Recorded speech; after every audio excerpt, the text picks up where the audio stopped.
বন্ধুরা, গল্প পাঠ শুরু করার আগে আপনাদের কাছে আমার একটি ছোট্ট অনুরোধ। যদি আমার এই গল্প পাঠ আপনাদের ভালো লাগে, তাহলে অবশ্যই একটি লাইক দেবেন, গল্পটি আপনাদের প্রিয়জনদের সঙ্গে শেয়ার করবেন এবং চ্যানেলটি এখনও সাবস্ক্রাইব না করে থাকলে সাবস্ক্রাইব করে পাশে থাকবেন। আসুন, এবার তাহলে শুরু করা যাক আজকের গল্প পাঠ। আপনারা কি কখনো ভেবেছেন, আমরা যখন ঘুমাই তখন আমাদের ছায়ারা ঠিক কি করে? তারা কি শান্তিতে থাকে, নাকি আমাদেরই অবচেতন মনে লুকিয়ে থাকা সেই অন্ধকারগুলোকে পাহারা দেয়? আজকের রাতটা অন্য রাতের মতো নয়। ভূতনাথ তান্ত্রিকের ডায়েরির এই পাতায় এমন কিছু লেখা আছে যা শুনলে হয়তো আপনাদের আয়নার সামনে দাঁড়ানোর সাহসও আর থাকবে না। ডায়েরির চতুর্থ পর্বে আমরা এমন এক সত্যের মুখোমুখি হতে চলেছি, যেখানে আয়নার প্রতিচ্ছবি আর বাস্তবের মধ্যে পার্থক্যটুকু মুছে যাবে। আমি নিখিল পাঁজা আপনাদের সাথে নিয়ে আজ আবার খুলছি ভূতনাথ তান্ত্রিকের ডায়েরি। কিন্তু সাবধান, বাতিটা নেভানোর আগে দরজাটা দুবার চেক করে নেবেন, কারণ আয়নার ওপারে আজ কেউ আপনার অপেক্ষায় দাঁড়িয়ে আছে। শিবেন, বাইরে বৃষ্টির শব্দটা শুনছিস? একদম ঠিক সেই রাতটার মতো। তোকে একটা কথা আমি পরিষ্কার করে রাখি, দেখ, আমি হচ্ছি ভূতনাথ তান্ত্রিক। কোনো প্রত্নতাত্ত্বিক নয় যে মাটির নিচে ঘটি বাটি খুঁজে বেড়াবো। কিন্তু তন্ত্রের এমন কিছু রহস্য আছে যা মাটির উপরের জীবনে পাওয়া যায় না। আমার গুরুর দান করা সেই প্রাচীন পুঁথিটার কথা মনে আছে, যেটা আমি আলমারির সেই তলায় ধুলো জমা অবস্থায় লুকিয়ে রেখেছিলাম? সেই পুঁথিটা গত 3 দিন ধরে রাতে নিজের থেকেই খুলছে। আমি কোনোদিন ওটা খোলার প্রয়োজন বোধ করিনি, কিন্তু ওটা আমার বিছানার উপর খুলে পড়ে থাকতো। গত মঙ্গলবার রাতে যখন পুঁথিটা খুললাম, একটা অদ্ভুত নীল রঙের আলো ঘরটা ভরে ফেলল। আমি দেখলাম পুঁথির একদম শেষ পাতায় একটা মানচিত্র আঁকা। মানচিত্রটা অন্য কিছু নয়, আমাদের এই টালিগঞ্জেরই মানচিত্র। কিন্তু সেটা আজকের টালিগঞ্জ নয়। সেই মানচিত্রে এমন কিছু গলি বা রাস্তার উল্লেখ আছে যা এখন আর নেই, কিংবা মাটির নিচে চাপা পড়ে গেছে। মানচিত্রের একটা জায়গায় লাল সিঁদুর দিয়ে গোল দাগ দেওয়া, আর সেই জায়গাটা ঠিক আমাদের এখান থেকে মাইলখানেক দূরে, যেখানে পুরনো জমিদার বাড়ির ধ্বংসাবশেষের পাশে এক বিশাল বটগাছ দাঁড়িয়ে আছে। আমি জানতাম কোনো সাধারণ মানুষ যদি সেখানে খনন করতে যায়, তবে সে শুধু মাটিই পাবে।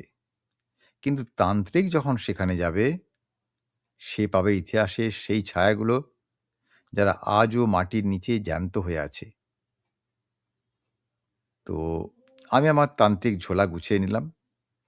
আমার সাথে ছিল সেই হাড়ের মালা, কয়েকটা বিশেষ ধরনের ভৈরবীর পাথর, আর আমার গুরুর দেওয়া সেই ছোট্ট তলোয়ারটা।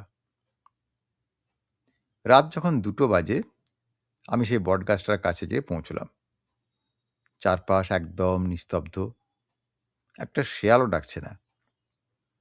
আমি দেখলাম প্রত্নতাত্ত্বিকরা ঠিক ওই জায়গাটাতেই গত কয়েকদিন ধরেই খোঁড়াখুঁড়ি করছে, কিন্তু তারা একটা ভাঙা মাটির পাত্র ছাড়া কিছুই পায়নি।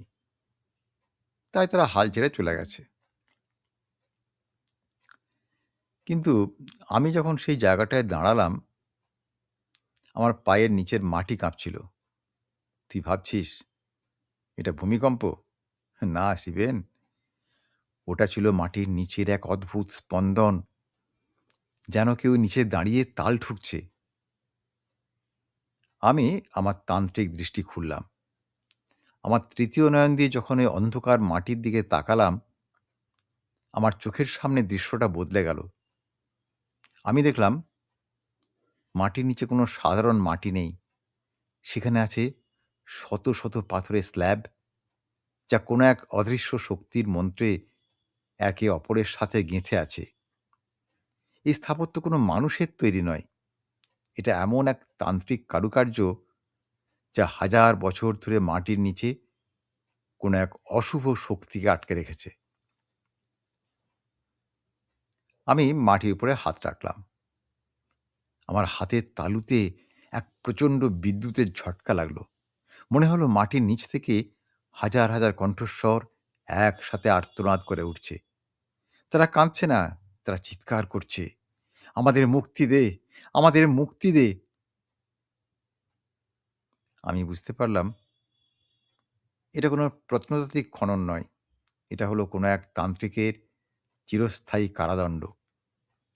কেউ একজন এই মাটির নিচের জনপদকে অভিশাপ দিয়ে আটকে রেখেছিল, যাতে তারা কোনোদিন সূর্যের আলো দেখতে না পায়। শিবেন, তুই কি অনুভব করতে পারছিস সে মাটিটার ওজন?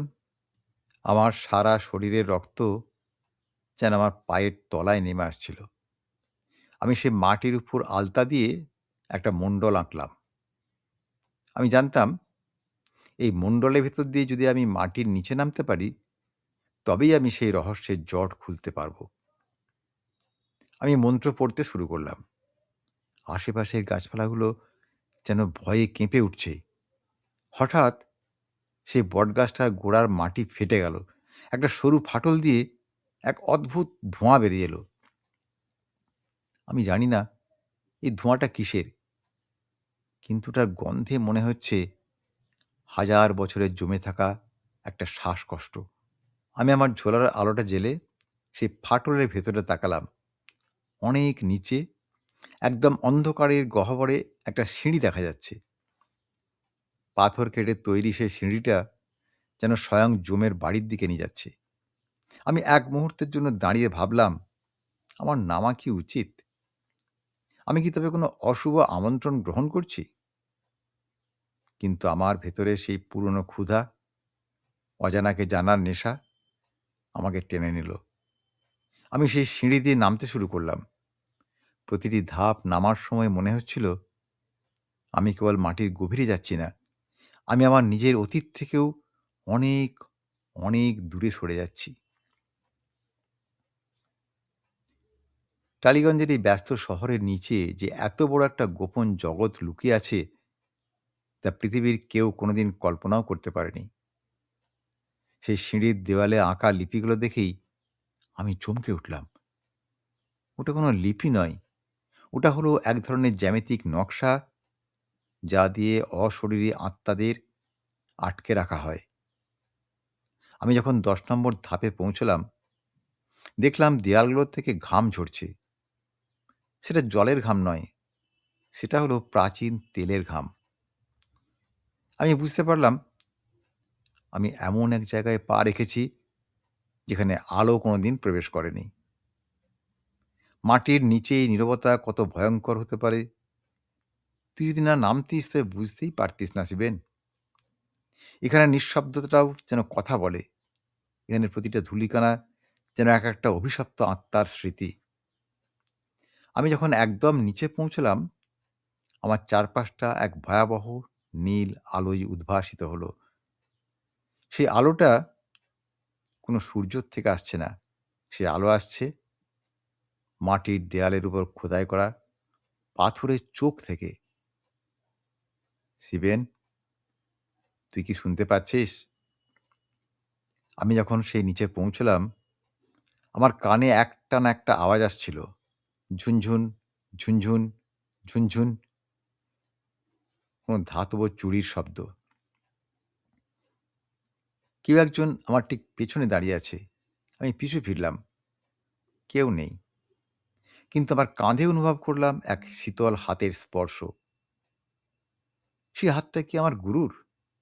নাকি সেই বলিদানের শিকার হওয়া কোনো আত্মার? আমি জানি না। কিন্তু আমি নিশ্চিত এই মাটির নিচের ডাক কেবল আমাকেই ডেকেছে। আমার সাহসের পরীক্ষা নেওয়ার জন্য, নাকি আমার জীবনের শেষটা এই অন্ধকার কুঠুরিতে লেখার জন্য, তা কেবল মহাকাল জানে।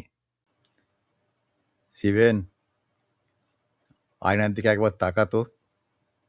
দেখছিস তোর ছায়াটা কি আগের মতোই নড়ছে নাকি একটু ধীর হয়ে গেছে?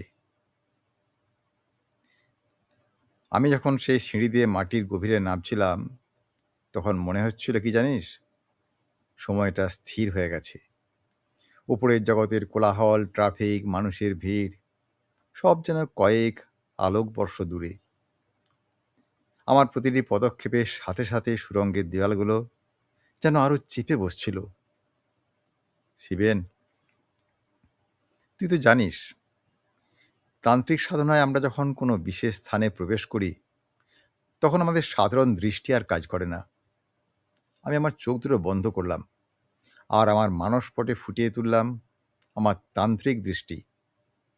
হঠাৎ অন্ধকারটা যেন আমার কাছে জলের মতো স্বচ্ছ হয়ে গেল। আমি দেখলাম এই সুড়ঙ্গটা কোনো সাধারণ রাস্তা নয়, এটা একটা বিশাল জ্যান্ত জীবের ধমনির মতো।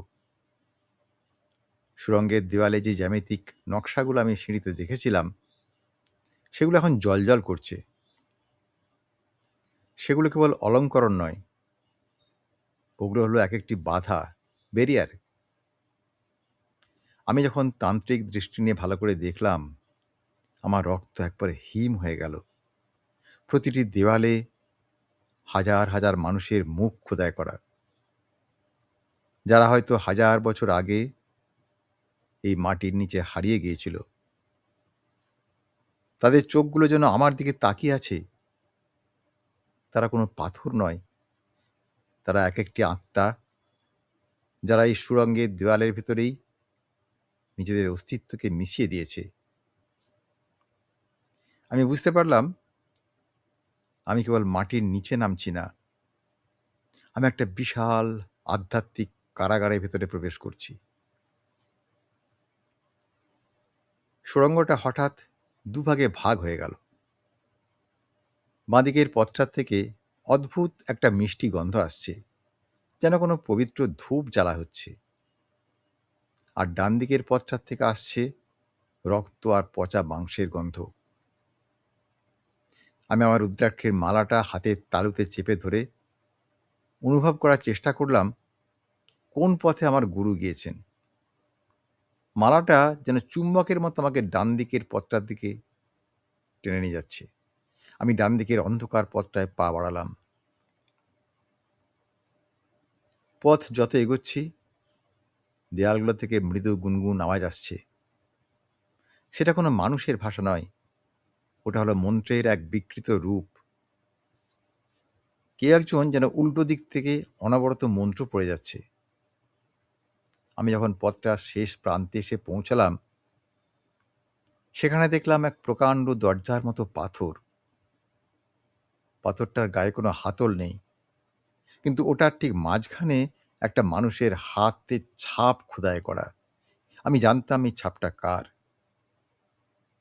এটা আমার গুরুর হাতের ছাপ। আমি আমার নিজের ডান হাতটা সেই ছাপের উপর রাখলাম।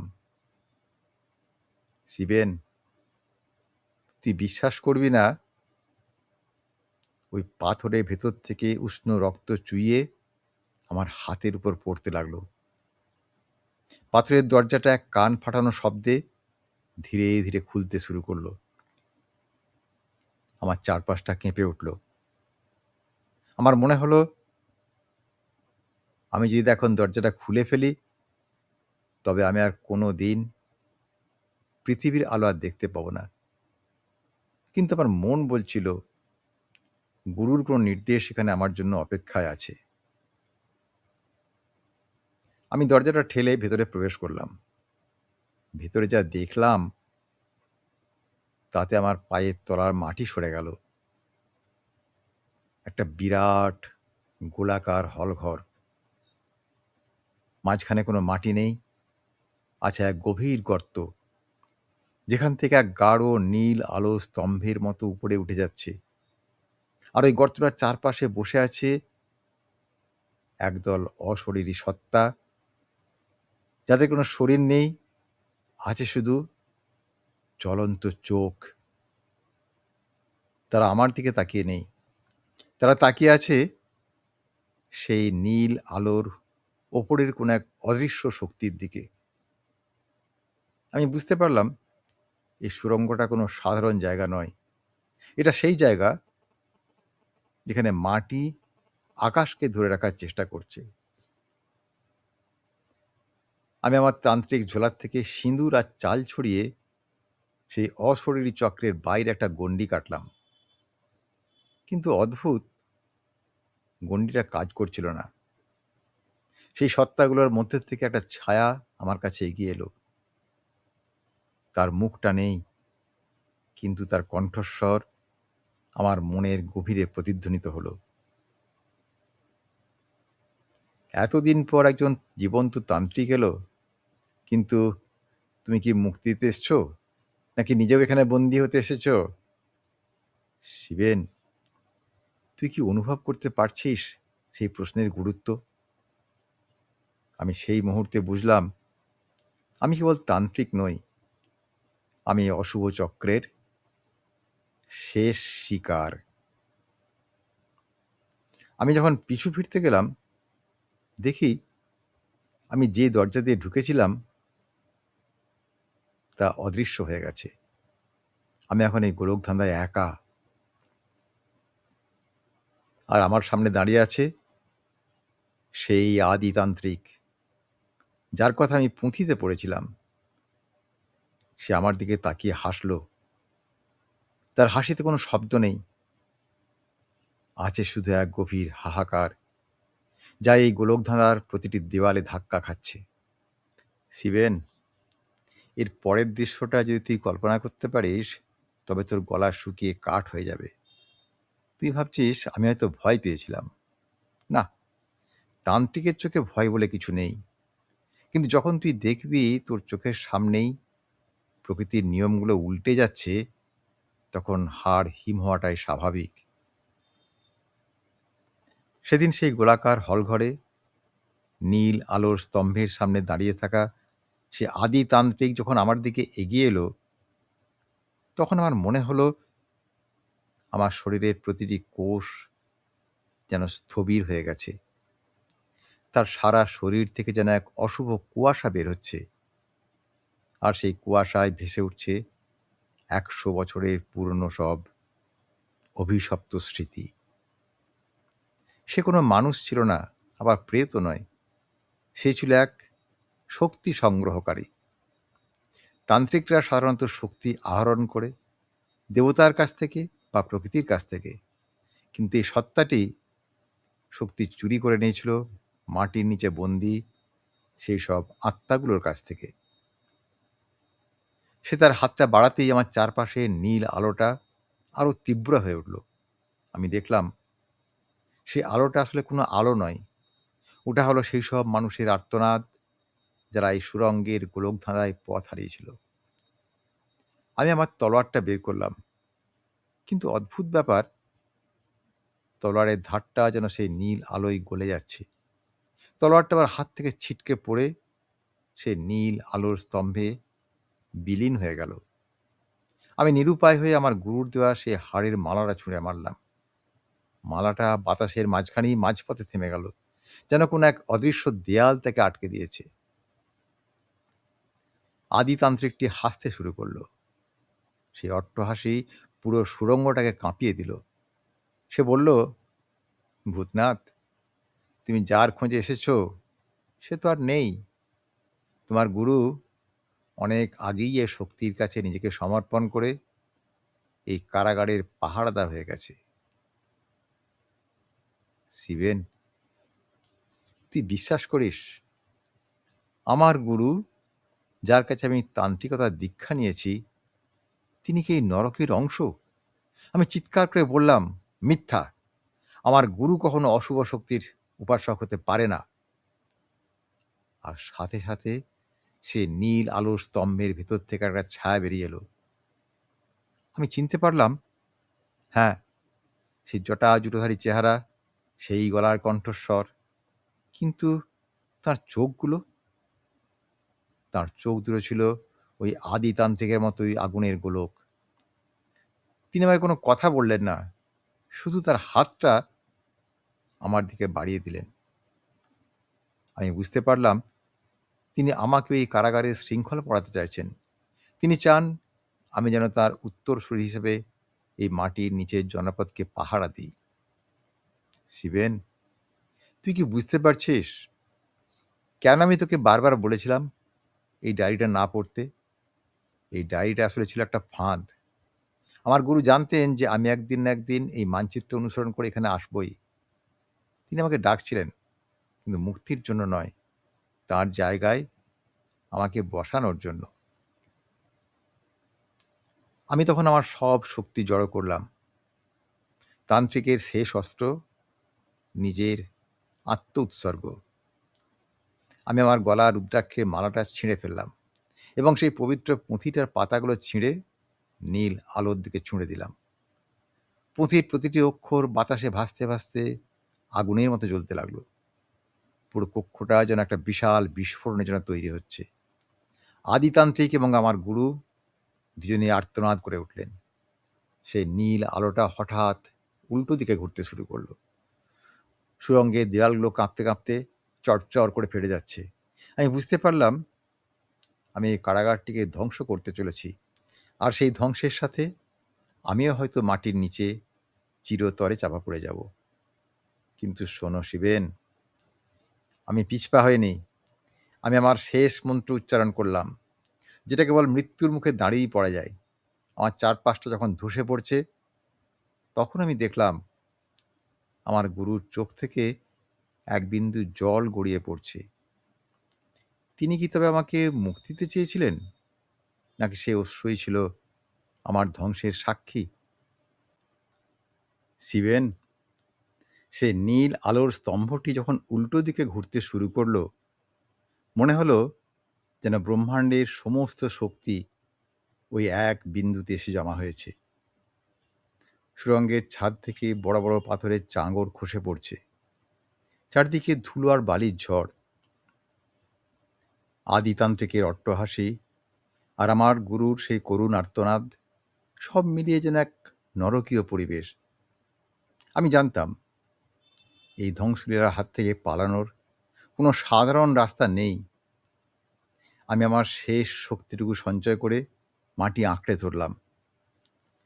আমার হাতের তালুতে তখন সেই পুঁথির ছাই আর আমার নিজের রক্ত মিশে এক অদ্ভুত তেজ তৈরি হয়েছে। আমি চিৎকার করে বললাম, হে মহাকাল, আজ আমার জীবনের বাজি ধরলাম। আমি আমার শরীরের সমস্ত তান্ত্রিক শক্তি এক বিন্দুতে কেন্দ্রীভূত করে সেই নীল আলোর স্তম্ভটাকে লক্ষ্য করে আঘাত করলাম। এক কান ফাটানো বিস্ফোরণ। পুরো মাটির নিচের জনপদটা যেন এক বিশাল ঢেউয়ের মতো কেঁপে উঠল। আমার মনে হলো পৃথিবী নিজেই আমাকে তার ভেতর থেকে উগড়ে দিতে চাইছে। দেওয়ালগুলো চটচড় করে ভেঙে পড়ছে। সে আদিতান্ত্রিকের অস্তিত্ব তখন আর নেই। সে সেই নীল আলোর সাথেই বিলীন হয়ে গেছে। কিন্তু আমার গুরু? আমি এক মুহূর্তের জন্য তার দিকে তাকালাম। তিনি তার হাতটা বাড়িয়ে দিলেন আমার দিকে, হয়তো টেনে নেওয়ার জন্য, নয়তো শেষবারের মতো বিদায় জানানোর জন্য। সেই ধ্বংসস্তূপের মাঝখানে আমি দেখলাম মাটির নিচে কোনো এক সরু ফাটল দিয়ে বাইরের আলো আসছে। কিন্তু সেই পথে যাওয়া অসম্ভব। বিশাল সব পাথরের চাঁই আমাকে আটকে রেখেছে। আমি তলোয়ারের বদলে আমার হাতের আঙুল দিয়ে সেই পাথরগুলো সরাতে শুরু করলাম। আমার নখগুলো তখন রক্তে ভেসে যাচ্ছে, কিন্তু আমি থামলাম না। শিবেন, মানুষ যখন মৃত্যুর একদম সামনে দাঁড়িয়ে থাকে, তখন তার মনের শক্তি হাজার গুণ বেড়ে যায়। আমি দেওয়ালের সে অদ্ভুত লিপিগুলোতে আমার রক্তমাখা আঙুল ছোঁয়ালাম, আর মন্ত্র পড়ার সাথে সাথে পাথরগুলো যেন মোমের মতো গলতে শুরু করলো। এটা কোনো অলৌকিক ক্ষমতা নয় শিবেন, এটি ছিল সেই প্রাচীন তান্ত্রিক শক্তির প্রকাশ, যা আমি এতদিন কেবল বইয়ের পাতায় পড়েছিলাম। সুড়ঙ্গটা যখন পুরোপুরি ধসে পড়ছে, তখন আমি এক অসীম অন্ধকারের মধ্যে দিয়ে নিজেকে ঠেলে উপরে তুললাম। আমার মনে হলো আমি যেন কোনো বিশাল গর্ভের মধ্য থেকে নতুন করে জন্ম নিচ্ছি। উপরে ওঠার সময় আমার কানে এলো সেই সুড়ঙ্গ থেকে আসা শেষ আর্তনাদ। যেন ওই জনপদটা আমার চোখের সামনেই চিরদিনের জন্য বিলীন হয়ে গেল। যখন মাটির উপরে উঠলাম, তখন ভোরের প্রথম আলো আমার মুখে এসে লাগলো। আমি শুয়েছিলাম সেই বটগাছটার নিচে, চারপাশটা শান্ত। প্রত্নতাত্ত্বিকরা যে জায়গাটা খুঁড়েছিল সেটা এখন আর নেই। সবকিছু যেন মাটির নিচে কোনো এক প্রবল কম্পনে চিরকালের জন্য মুছে গেছে। আমি উঠে দাঁড়ালাম। আমার শরীর তখন অবশ, কাপড়ে কাদা আর শুকনো রক্তের দাগ। আমি আমার ঝোলাটা খুঁজলাম, কিন্তু কিছুই নেই। না মালা, না পুঁথি, না সেই তলোয়ার। আমি যখন টালিগঞ্জের রাস্তায় একা হেঁটে ফিরছিলাম, রাস্তার কুকুরগুলো আমার দিকে তাকিয়ে অদ্ভুত স্বরে ডাকছিল। আমি জানতাম আমি যা দেখেছি তাই আধুনিক শহরের মানুষ কোনো দিন বিশ্বাস করবে না। আমি কেবল একটা জিনিস সাথে নিয়ে এসেছিলাম, একটা ছোট্ট মাটির ফলক, যেটা সেই কক্ষের মেঝেতে পড়েছিল। সেটাতে কোনো লিপি নয়, খোদাই করা ছিল আমার নিজেরই নাম, ভূতনাথ। শিবেন, তুই কি বুঝতে পারছিস সেই ফলকের মানে? আমার নাম সেখানে আগের থেকেই লেখা ছিল। অর্থাৎ আমি তো সেই সুড়ঙ্গের কোনো অতিথি ছিলাম না। আমি ছিলাম ওই কারাগারের একটা অবিচ্ছেদ্য অংশ। শিবেন, সেই মাটির ফলকটা আমার কাছেই আছে। তুই হয়তো ভাবছিস আমি কেন সেই ফলকটা আজও আগলে রেখেছি। কারণ ওই ফলকটা শুধু আমার নাম বহন করছে না, ওটা বহন করছে আমার অস্তিত্বের প্রমাণ। সেই ধ্বংসস্তূপ থেকে ফিরে আসার পর আমি বুঝতে পেরেছি ভূতনাথ তান্ত্রিক কোনো ব্যক্তি নয়। ভূতনাথ হলো একটা অভিশাপ, যা প্রজন্ম থেকে প্রজন্মে প্রবাহিত হয়। আমি যখন আমার নিজের ঘরে ফিরলাম, আয়নার সামনে দাঁড়ালাম। আমি দেখলাম আয়নার ভেতরে আমার নিজের কোনো প্রতিচ্ছবি নেই।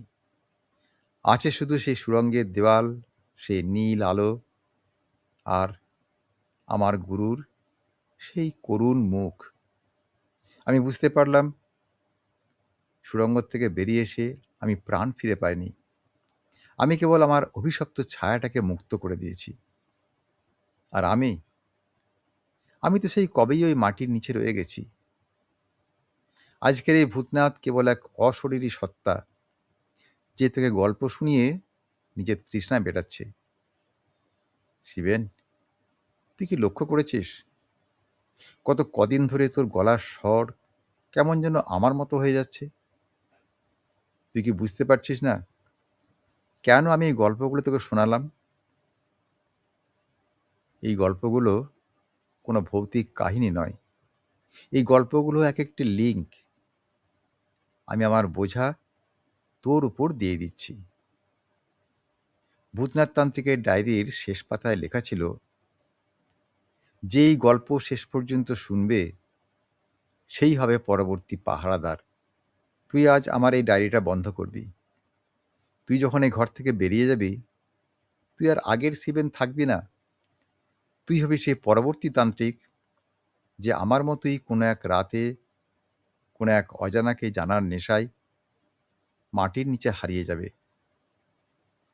আয়নাটা দেখ শিবেন, আয়নার ভেতর থেকে আমার ছায়াটা বেরিয়ে আসছে, আর আমার নিজের দেহটা ক্রমশ ঝাপসা হয়ে যাচ্ছে। আমি এবার মুক্ত।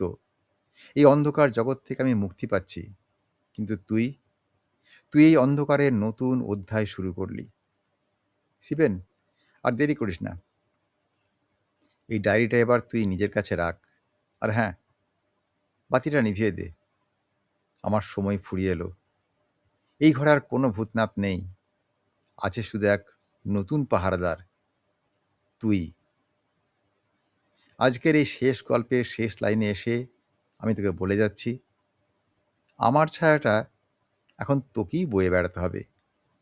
আজকের এই ভোরের আলোটা তোর জন্য শেষ আলো হতে পারে, যদি না তুই তোর ডায়েরিটা আজই লিখতে শুরু করিস।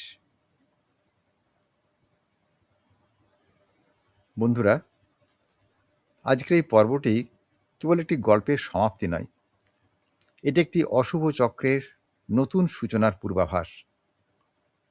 ভূতনাথতান্ত্রিকের ডায়েরি সিরিজের এখানেই ইতি। আমরা দেখেছি কিভাবে একটি ডায়েরির পাতা আমাদের অস্তিত্বকে ওলটপালট করে দিতে পারে। তান্ত্রিকের ছায়া, মাটির নিচের সেই নীল আলো, আর গুরুর সেই অভিশপ্ত উত্তরাধিকার সবই আমাদের শেখায় যে যা আমরা জানি না তা কখনো শেষ হয় না, তা কেবল নতুন কোনো রূপ নিয়ে আমাদের পাশে এসে দাঁড়ায়। আজ ভূতনাথের ডায়েরি বন্ধ হলো, কিন্তু আপনার মনের মুকুরে কি এই রহস্যের রেশ রয়ে যাবে না? বন্ধুরা, ভূতনাথ তান্ত্রিকের ডায়েরি সিরিজের এই শেষ পর্বে আপনাদের অনুভূতি কি? এই রহস্যময় যাত্রা আপনাদের কেমন লাগলো তা কমেন্ট বক্সে অবশ্যই জানান। আপনারা কি বিশ্বাস করেন যে ভূতনাথের এই অভিশাপ শিবেনের জীবনে নতুন কোনো মোড় আনবে? যদি সিরিজটি আপনাদের ভালো লেগে থাকে তবে ভিডিওটি লাইক করুন এবং প্রতিটি পর্ব শেয়ার করুন, যাতে এই অভিশপ্ত ডায়েরির কথা সবার কাছে পৌঁছে যায়। আর নতুন বন্ধুরা যারা আজই প্রথম শুনলেন তাদের অনুরোধ করব চ্যানেলের প্লেলিস্টে গিয়ে প্রথম পর্ব থেকে সবকটি পর্ব শুনে নিতে, কারণ সব রহস্যের উত্তর প্রথম পর্ব থেকেই লুকিয়ে আছে। আমি নিখিল পাঁজা মনের মুকুট থেকে আজকের মতো বিদায় নিচ্ছি। ভালো থাকবেন আর সাবধানে থাকবেন, কারণ কে জানে হয়তো আপনারই পাশে আজ কোনো ছায়া এসে দাঁড়িয়েছে যার নাম হয়তো ভূতনাথ। শুভরাত্রি।